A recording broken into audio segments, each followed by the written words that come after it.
नमस्कार। और इस वक्त हमारे साथ जो बेहद ही खास मेहमान मौजूद है, अगर परिचय उनका करवाया जाए तो लगता है बहुत समय लग जाएगा। नाम में सम्राट है और तेवरों में बिहार की पूरी राजनीति की किताब नजर आती है।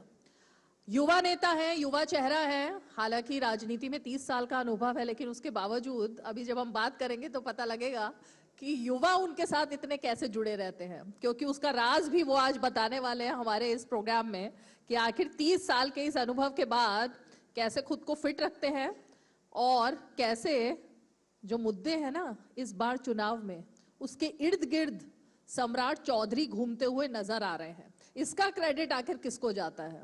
तो सम्राट चौधरी जी बिहार के उप मुख्यमंत्री, वरिष्ठ बीजेपी के नेता और साथ में इस बार जिन्होंने कमान पूरी तरह से अपने हाथ में ले रखी है कि आखिर किस तरह से जो अमित शाह ने 160 प्लस मतलब 160 से गिनती शुरू करें सीटों की, उस मंत्र को अपने हाथ में ले लिया है अपनाने के लिए। बहुत बहुत स्वागत है सम्राट चौधरी जी आपका। मैं डीडी न्यूज़ को धन्यवाद देता हूं कि आपने मौका दिया बिहार की जनता और देश के अवाम को बिहार भारतीय जनता पार्टी और एनडीए की बातों को रखने के लिए। इससे पहले कि हम सम्राट जी से सवालों का अपना सिलसिला शुरू करें, उनकी प्रोफाइल पर एक नजर डालते हैं और उसके बाद इस बातचीत को आगे बढ़ाएंगे।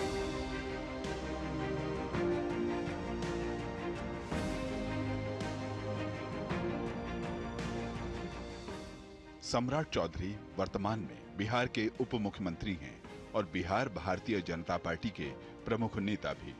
पूर्व सांसद और बिहार के पूर्व मंत्री रहे शकुनी चौधरी के बेटे सम्राट चौधरी बिहार में भाजपा के प्रमुख नेताओं में शामिल हैं। डिप्टी सीएम बनने से पहले वे 2021-22 में नीतीश सरकार में पंचायती राज मंत्री भी रह चुके हैं। राष्ट्रीय जनता दल से राजनीति की शुरुआत करने वाले सम्राट चौधरी जनता दल यूनाइटेड में भी रहे हैं। वे राबड़ी देवी और जीतन राम मांझी की सरकारों में मंत्री भी रह चुके हैं। सम्राट चौधरी बिहार भाजपा के प्रदेश अध्यक्ष की जिम्मेदारी निभा चुके हैं। इसके साथ ही सम्राट चौधरी बिहार विधान परिषद के सदस्य हैं। तो ये सम्राट चौधरी जी के बारे में पॉलिटिकल प्रोफाइल एक तरीके से था, लेकिन सम्राट जी, मैं लगभग 1.5 महीने से बिहार में लगातार लोगों के बीच जा रही हूँ, देख रही हूँ जहां जा रही हूँ वहां आप ही के नाम की चर्चा चल रही है। इतने चर्चित चेहरे हैं आप, या इस चुनाव में आपके इर्द गिर्द बहुत चर्चा चल रही है? देखिए, नीतीश कुमार जी के साथ काम कर रहे हैं और एनडीए की सरकार डबल इंजन की सरकार है। यहाँ डिलीवर जनता के बीच में डिलीवर करना पड़ता है और नीतीश कुमार जी ने जो सिखाया है और यशस्वी प्रधानमंत्री नरेंद्र मोदी जी का जो मार्गदर्शन रहता है फॉलो अप करके डिलीवर कराने के लिए, और पर डे किसी भी कार्यक्रम में ये मैं बस कह सकता हूं कि जब भी वो दिन में कोई कार्यक्रम करते, जैसे उन्होंने 75 लाख महिलाओं के खाते में 10-10 हजार रुपया दिया, तो प्रधानमंत्री कार्यालय और मुख्यमंत्री कार्यालय सबसे पहले यही काम करता है कि 1 घंटा के बाद चेक करता है कि कितने महिलाओं के खाते में गया। तो ये डिलीवर करने वाली सरकार है, इसलिए जनता के बीच में काम करना पड़ेगा। जनता राजा नहीं खोजती है, जनता सेवक खोजती है। इसलिए मोदी जी और नीतीश जी ने यही सिखाया है कि सेवा तो करना ही पड़ेगा, जनता के बीच में जाना ही पड़ेगा और जनता के लिए काम करना ही पड़ेगा। जनता के लिए काम करना पड़ेगा और इसके लिए फिट भी रहना पड़ेगा। मैंने तो कहा कि डिसेंडिंग ऑर्डर में जब आपको लग जाए कि आपका उम्र, यदि आपने अपने जीवन में 80 माना है तो 40 पार किए तो आप खाना धीरे धीरे कम कर दीजिए और एक्सरसाइज शुरू कर दीजिए, बॉडी को रिचार्ज शुरू कर दीजिए। देखिए, जीवन बहुत अनमोल है और इस अनमोल जीवन को बनाए रखने में आपको स्वयं ही ध्यान देना है। किसी भी डॉक्टर के पास आप जाएंगे तो डॉक्टर यह कहेगा कि अपने सेहत का ध्यान रखिए। इसलिए कहता है कि जनता की सेवा या किसी की भी सेवा करना, उसके लायक रहोगे तब तो आप सेवा कर पाओगे। तो बॉडी यदि फिट रहेगा तो जनता की सेवा कर पाएंगे।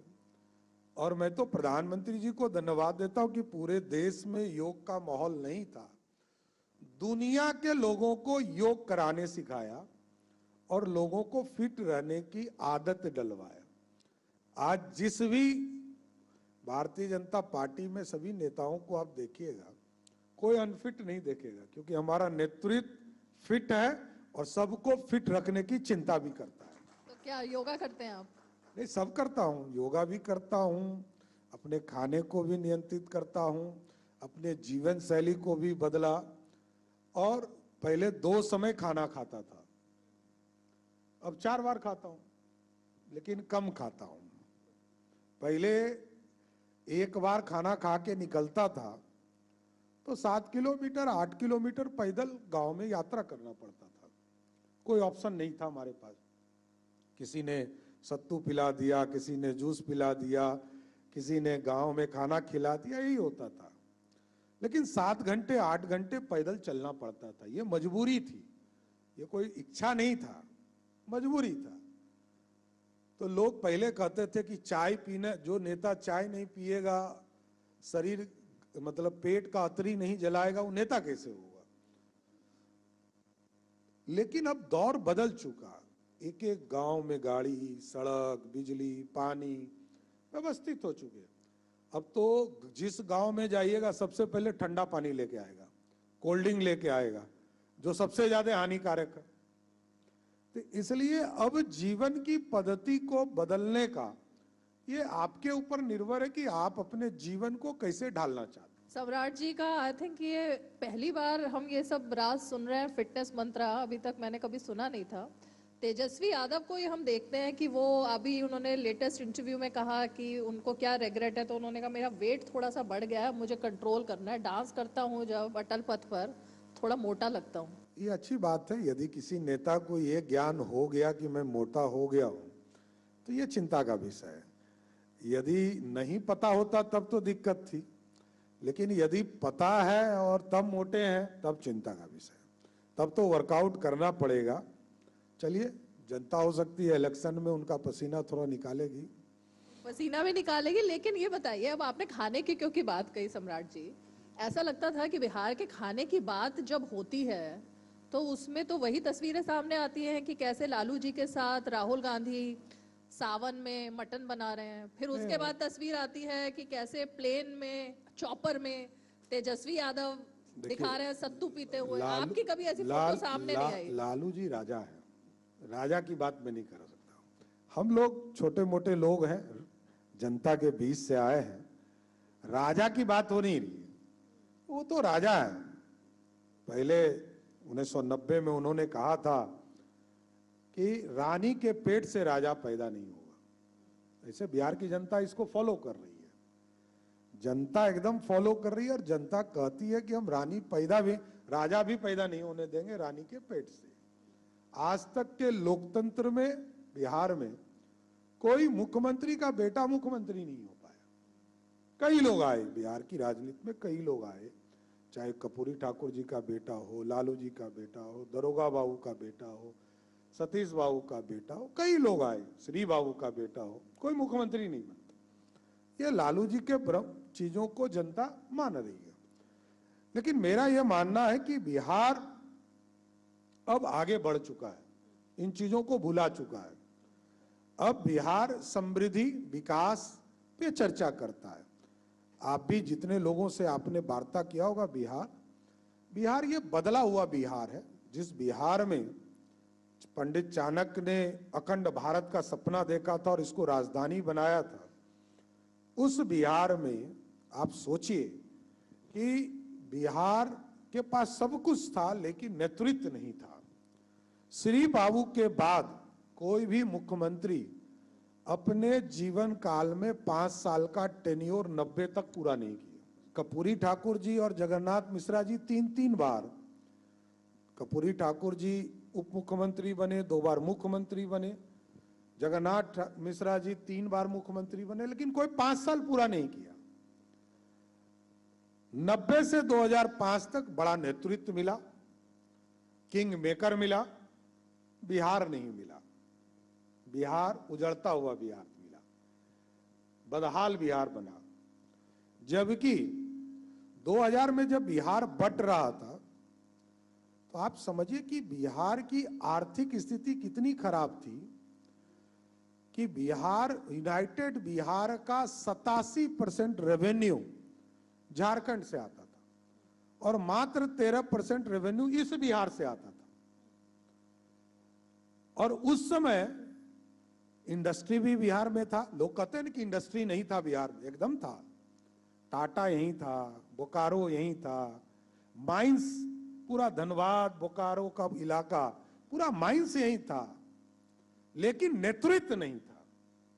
आज नेतृत्व है तो टाटा नहीं है, बोकारो नहीं है, माइंस नहीं है।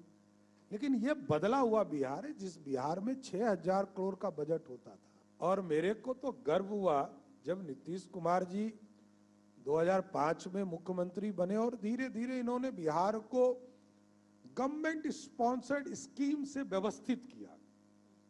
और इसलिए मैंने कहा गवर्नमेंट स्पॉन्सर्ड स्कीम कि आप सोचिए कि 1970 में मैरिन ड्राइव बन गया बॉम्बे में, हमारे यहां 2025 में बना और इसको बनने में 13 साल लगा क्योंकि राज्य सरकार अपना पैसा लगा रही थी और कोई पीपीपी मोड पर हम नहीं जा रहे थे। अभी नीतीश कुमार जी की सहमति से 3 बड़े एक्सप्रेसवे हम लोग बना रहे हैं। पटना दीघा से कोइलवर, मुंगेर से घोरघट और घोरघट से भागलपुर।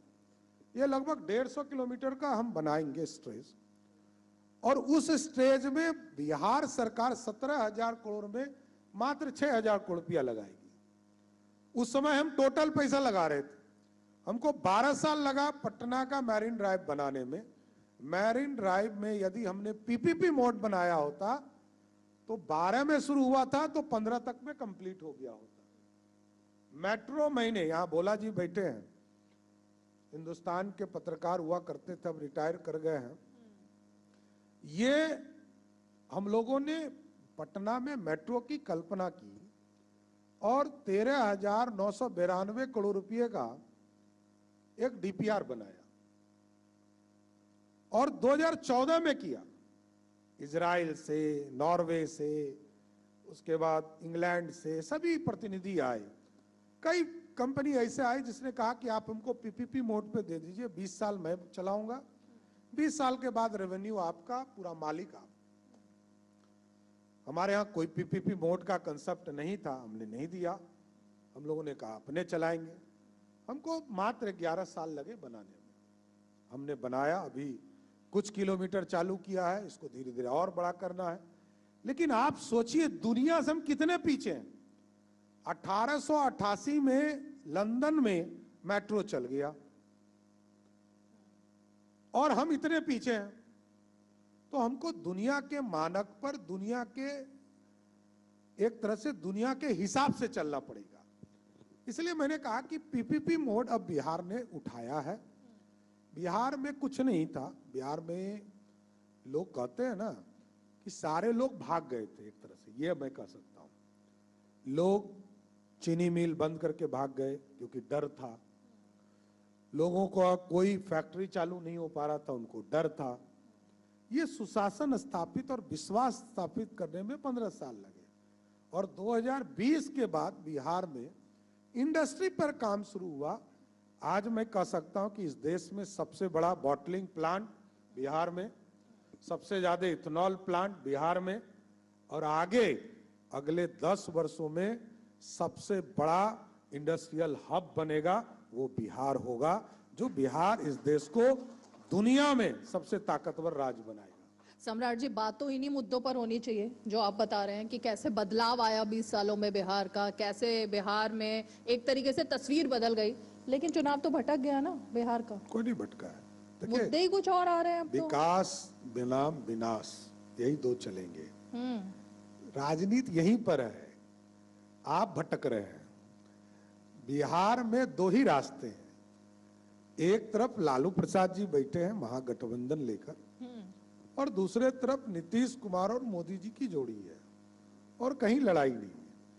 और सब जगह कई पार्टियां आई है, बसपा है, MIM है, जनसुराज है, कई ऐसी पार्टियां आएगी, ये ऐसे ही बेचारे खड़े रह जाएंगे। इतना बढ़िया चुनाव चल रहा था, इतने बढ़िया मुद्दे चल रहे थे, अचानक से ये जो प्रशांत किशोर का आपके प्रति प्यार उमड़ के आया है, ये क्यों हो रहा व्यक्तिगत है? चीजों का जवाब मैं नहीं देता हूं, ये ध्यान रखिएगा।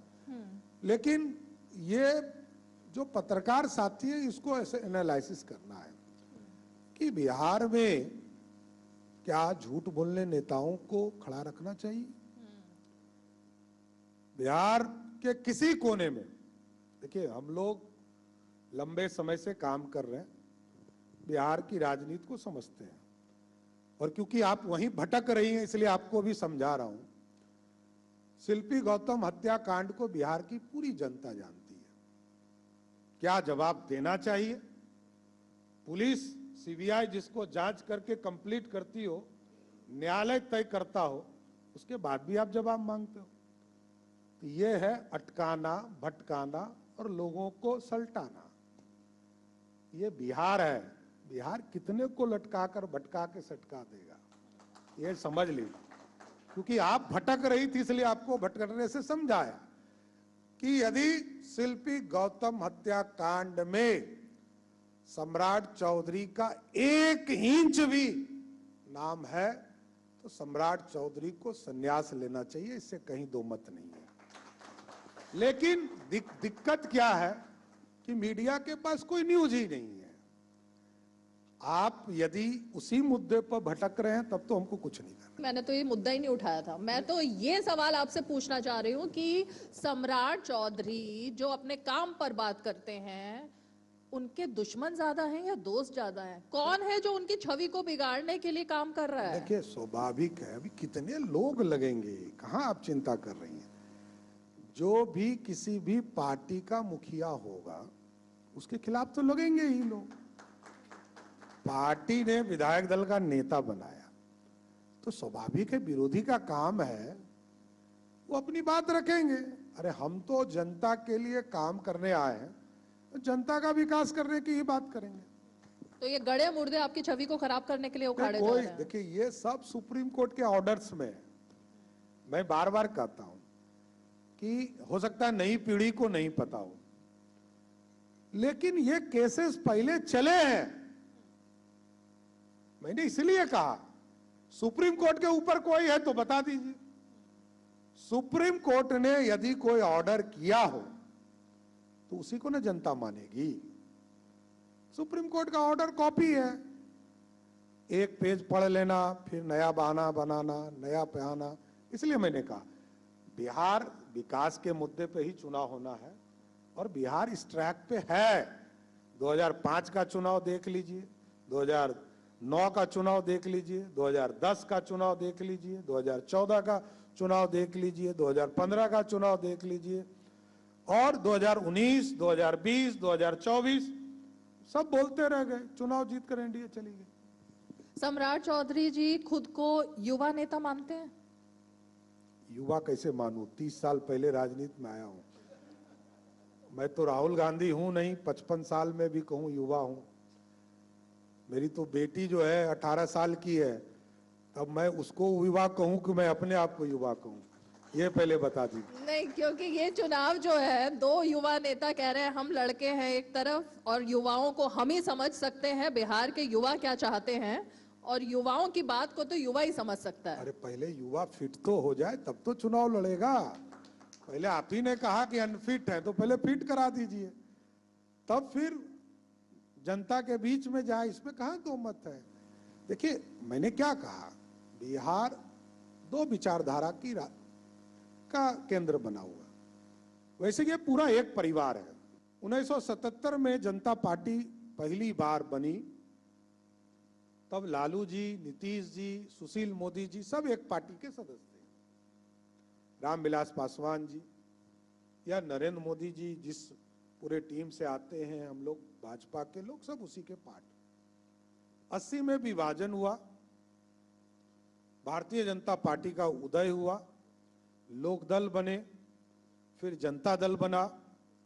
जनता दल केंद्र में सरकार बनाई भाजपा के सरकार सहयोग से, और पहली बार लालू प्रसाद जी को भी मुख्यमंत्री भाजपा ने बिहार में स्थापित किया, क्योंकि कांग्रेस हटाना था।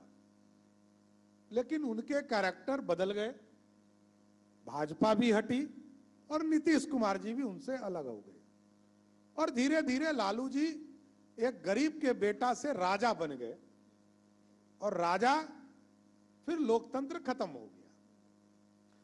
आज नीतीश कुमार जी विकास के कार्यों को कर रहे हैं। देश में नरेंद्र मोदी की सरकार लगातार बिहार के विकास की बात कर रहा है। इसलिए मेरा मानना है कि बिहार आगे बढ़ रहा है तो समृद्धि को जनता चुनेगी, वैसे लोगों को नहीं चुनेगी जिसने बिहार को बर्बाद किया। यदि 15 साल का बिहार हटा दीजिए आप और उसमें नीतीश कुमार का 20 साल पीछे ले जाइए, तो हमारे पास 15 साल नया कुछ करने के लिए आ जाएगा। यही हमारा आरोप है कि लालू जी यदि बिहार की राजनीति में नहीं आए होते तो बिहार आज आर्थिक रूप से समृद्ध बिहार, खड़ा बिहार मिलता, और नया जो नौजवान है इसको कहने की जरूरत नहीं पड़ती कि हमको बिहार लौट कर आना है कि बिहार से बाहर जाना है। ये पाप बिहार के लोगों ने देखा है, यही पीड़ा है जिससे बिहार को बाहर लाना है। आपको क्या लगता है सम्राट चौधरी जी, लालू यादव की वजह से पिछड़े, दलित और मुसलमान उनको उनका हक और एक साथ एक मंच पर बैठने के लिए उन्होंने रास्ता साफ किया? क्योंकि वो तो इसका क्रेडिट लेते हैं कि पहले बिहार में जातिवाद इस हद तक आगे था, लेकिन उनकी वजह से सब समान तरीके से आगे बढ़ पाए। एक चीज बताइए आप हमको, लालू जी 35 साल से बिहार की राजनीति में बड़े नेता हैं। कर्पूरी ठाकुर जी जब राजनीति शुरू किए होंगे तो उनके जाति का कितनी बड़ी आबादी, कितने पिछड़े, अति पिछड़े।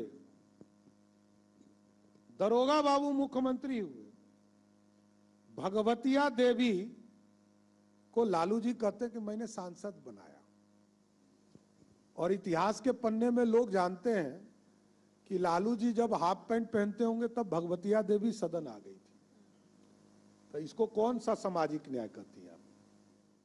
सामाजिक न्याय लालू जी ने गुंडा बनाया, गुंडा, अपराधी बनाया, बिहार में लुटेरे बनाए।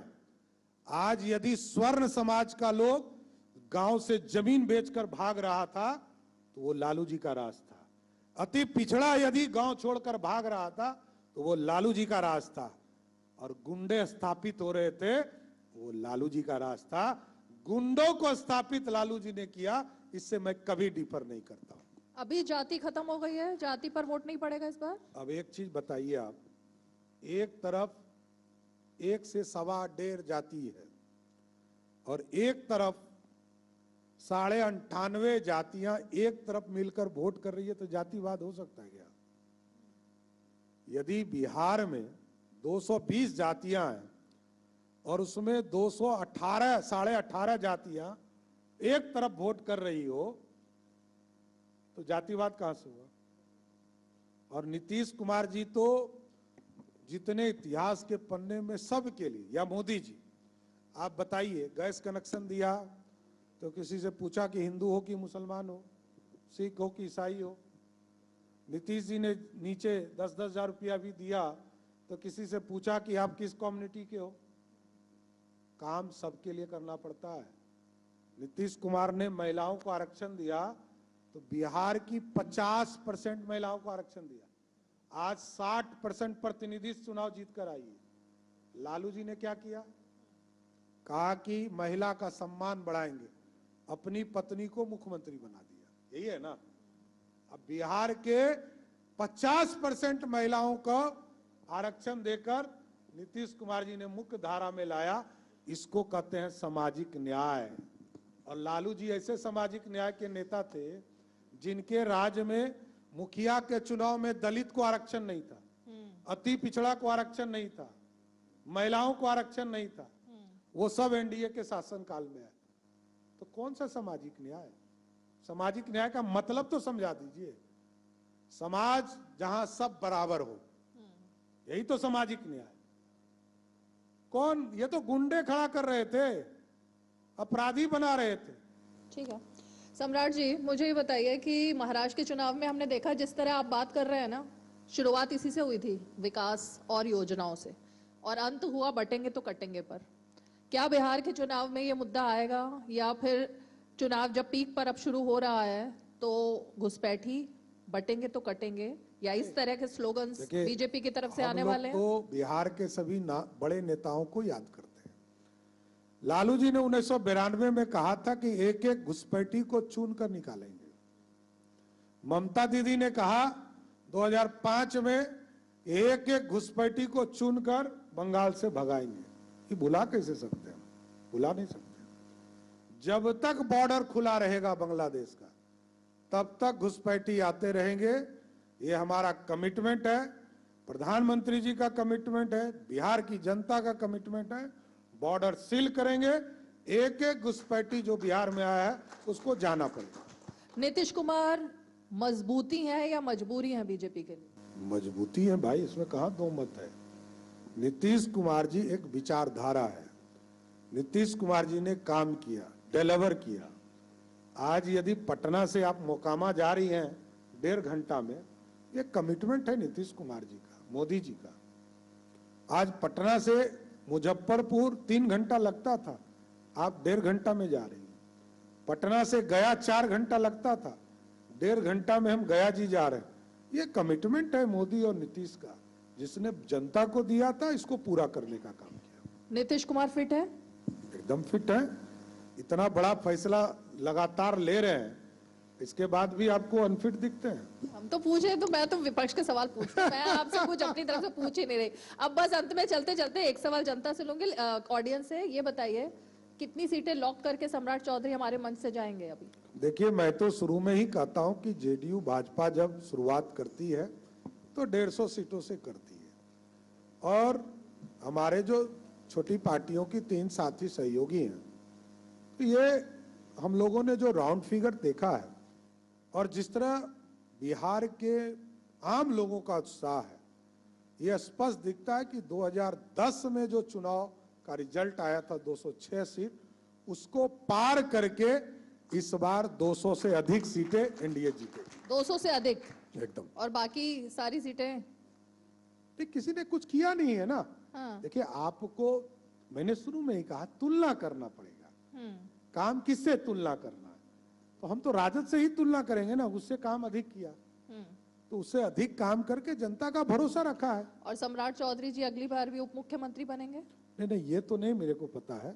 मेरे को ये पता है कि मैं भारतीय जनता पार्टी का एक कार्यकर्ता हूँ, कार्यकर्ता की हैसियत से काम करता रहा। नहीं, नाम क्योंकि ये भी चल रहा है कि आप मुख्यमंत्री बन सकते हैं, इसलिए पूछा हमने। मैंने कहा रीमा जी, मैं एक राजनीतिक कार्यकर्ता हूँ। भारतीय जनता पार्टी ने दायित्व दिया नेता विरोधी दल का, उस काम को किया। पार्टी ने कहा अध्यक्ष बनकर पूरे प्रदेश में संगठन को मजबूत करो, संगठन को मजबूत किया। सरकार में कहा उप मुख्यमंत्री नंबर 2 के हैसियत से नीतीश जी का सहयोगी बनकर बिहार में भाजपा, जदयू और एनडीए की सरकार को चलाओ। आज मुझे गर्व है कि पिछले 1.5 साल में बिहार की सरकार को चलाया नहीं, दौड़ाने का काम किया। आज दौड़कर बिहार विकास की ओर आगे बढ़ा। बीजेपी बिग ब्रदर है या जेडीयू? सहोदर भाई है। सहोदर भाई है, मतलब एक ही लेवल पे है दोनों? जुड़वा भाई होता है ना। हाँ। जुड़वा भाई है। अच्छा। ये 96 से समझौता है। कभी हम बड़े थे, कभी वो छोटे थे, कभी वो बड़े हुए, कभी हम छोटे हुए, लेकिन नीतीश कुमार नेतृत्व करते रहे। 2000 को भी याद कीजिएगा, जब नीतीश जी के पास 32 सीटें थी, हमारे पास 70 सीटें थे, तब भी मुख्यमंत्री वो थे। जब वो 115 जीत कर आए और हम 91 जीत कर आए, तब भी मुख्यमंत्री वो थे। जब हम 74 जीत कर आए और वो 43 जीत के आए, तब भी वो मुख्यमंत्री वो थे। आगे भी नीतीश कुमार एक मजबूत चेहरा के तौर पर लगातार बिहार की सेवा करते हैं। सम्राट जी, विडंबना तो यही है ना कि बीजेपी इतने सालों में भी अपना मुख्यमंत्री क्यों नहीं बना पाती है बिहार में? मुख्यमंत्री है। अरे जेडीयू कैसा? नहीं, बीच में पलट अरे पार्टी अलग है। हमने कहा सहोदर भाई, जुड़वा भाई, अब लालू जी को थोड़े कह रहे हैं, लालू जी में तो एक गलती किया था भाजपा ने कि उनको मुख्यमंत्री बना दिया, हृदय नहीं लगता, अब वो गलती नहीं कर रहे हैं। लेकिन नीतीश कुमार जी भाजपा के जेडीयू और भाजपा जुड़वा भाई है, जुड़वा भाई बनकर बिहार के विकास के लिए गठबंधन करते हैं, बिहार के विकास के लिए आगे भी गठबंधन करते रहेंगे। एक सवाल ऑडियंस से जल्दी से। अभी अभी चुनाव आयुक्त, मुख्य चुनाव आयुक्त आए थे और उन्होंने एक बात कही कि बिहार का चुनाव पूरे देश को एक राह दिखाएगा। इस बात को आप कैसे समझते हैं, कैसे देखते हैं? देखिए, ये लोकतंत्र की जननी है, इसमें कहीं दो मत नहीं है। लोकतंत्र, और जब एसआईआर के बाद जो उनका परिप्रेक्ष्य था, एसआईआर के मुद्दे के बाद 17 नए टेक्नोलॉजी को जोड़ने का काम किया गया। वेब कास्टिंग 100% नहीं होता था, 100% पारामिलिट्री फोर्सेस नहीं होते थे। कई राज्यों में आप जाएंगे 100% वेब कास्टिंग, कलर फोटो के साथ आप जा रहे हैं बूथ पर, तो कई चीजें जो 17 नए आइटम्स जोड़े गए हैं लोकतंत्र में, उसके परिप्रेक्ष्य में हमको लगता है कि इलेक्शन कमीशन का था। और साफ सुथरा लोकतंत्र, साफ सुथरा इसलिए कहा कि मरे हुए आदमी का नाम कट गया, जो 2 जगह जिनका वोटर लिस्ट में नाम था उसका नाम कट गया, जो अपना प्रमाण पत्र नहीं दे पाए उनका वोटर लिस्ट से नाम कट गया। तो ये सारी प्रक्रिया जो उन्होंने पहली बार इस इलेक्शन कमीशन ने किया, एसआईआर पहले भी हुआ 2003 में भी, जब राबड़ी देवी जी बिहार की मुख्यमंत्री थी तो तब भी 90 दिनों में ही पूरे प्रोसेस को पूरा किया गया। आज भी लगभग 90 दिनों में ही सारे प्रोसेस को पूरा किया गया। लेकिन इस परिप्रेक्ष्य में जो आज का दृश्य है, 17 नए एटम्स को जोड़ने के बाद जो लोकतंत्र में जनता के बीच में जाएंगे, क्योंकि जितने भी विरोधी थे उन्होंने कहा कि फलाना आदमी का वोटर लिस्ट से नाम कट गया, इलेक्शन कमीशन ने 1 घंटे में कहा कि वोटर लिस्ट में नाम है। नेता विरोधी दल लालू जी के परिवार ने कहा कि मेरा वोटर इपिक नंबर ही बदल गया, उनको भी बताया कि नहीं, आप 2015 में जिस इपिक से लड़े थे, 2020 में जिस पे लड़े थे, वही वोटर आई इपिक नंबर आपका है और इस वोटर लिस्ट पर ही आपका चुनाव होने वाला है। राहुल गांधी ऐसे तो कभी राघोपुर के लोगों को बुलाए नहीं होंगे, नहीं तो सिंगापुर बन गया होता। राबड़ी देवी मुख्यमंत्री थी, वहां से उम्मीदवार थी, लेकिन राघोपुर कभी सिंगापुर नहीं बन पाया। नीतीश जी ने वहां ओवरब्रिज बनाकर रोड पहुंचा दिया और आगे के प्रदेश बनाए जा रहे हैं कि उसको कैसे सिंगापुर बनाया जा सकता है, स्टडी कराया जा रहा है, क्योंकि बीच का टापू है, दोनों साइड गंगा है और बीच में राघोपुर है, तो यह कल्पना की जा रही है। तो मेरा यह मानना है कि एसआईआर में जितने लोगों ने ऑब्जेक्शंस किए वो सब निराधार पाए गए। इसलिए जनता के बीच में साफ सुथरे चीजों को, वोटर लिस्ट को लेकर इलेक्शन कमीशन जा रही है, ये अपने आप में अनोखा होगा। ठीक है सम्राट जी, बहुत बहुत शुक्रिया, आपने इतना समय निकाला अपने व्यस्त शेड्यूल से, बहुत बहुत शुक्रिया।